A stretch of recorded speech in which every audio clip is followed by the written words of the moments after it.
Միայն այսքան ավելի չեմ ասի։ Համաձայնագրեր ստորագրվել Այլ բան չեմ ասի, շնորհակալ։ Սիվիկեմ, պարոն նախարար, ձեր իշխանության ուղղված մեղադրանքներից է այն, որ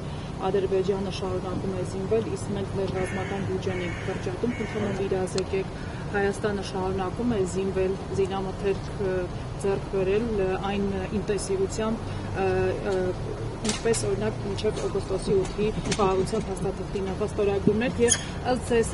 նախաստորագրված փաստաթղթը երբ է հնարավոր որ ստորագրվի։ Հարգելի գործընկերներ, ես պատասխանեմ նրան, որ 2026 թվականի բյուջեն, եթե այն համեմատենք նախորդ տարիների բյուջեի ավելացման տենդենսի հետ, համապատասխան մեր ընդհանուր բյուջեի ծավալի ավելացման տենդենսին, այն որևէ խախտում չունի, բացառությամբ այն տարբերությանը, որը տեղի է ունեցել 25 թվականին, երբ միանգամից բարձրացել է մեր ծախսերի չափաքանակը, որը առաջ բերված ծախսեր են, եւ նույն 26 թվականի ծախսերի վրա դուք տեսնում եք այդ տարբերությունը, որը իրականում,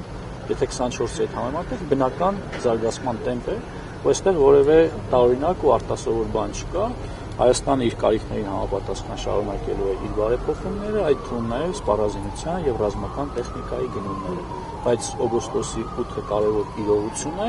եւ այն չի կարող մեր կողմից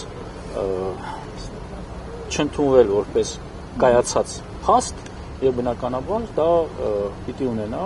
իր հետևանքները։ Ինչու փաստաթղթի ստորագրման ժամկետին ձեզ հայտնի է մոտավորապես։ Ես հիմա ժամկետ չեմ կարող ասել, հարգելի գործընկերներ, դա գործընթաց է, process է, որ ընթանում է, իհարկե մենք շահագրգիռ ենք, որ օր առաջ դա կնքվի։ Պարոն նախարար, երկու հարց,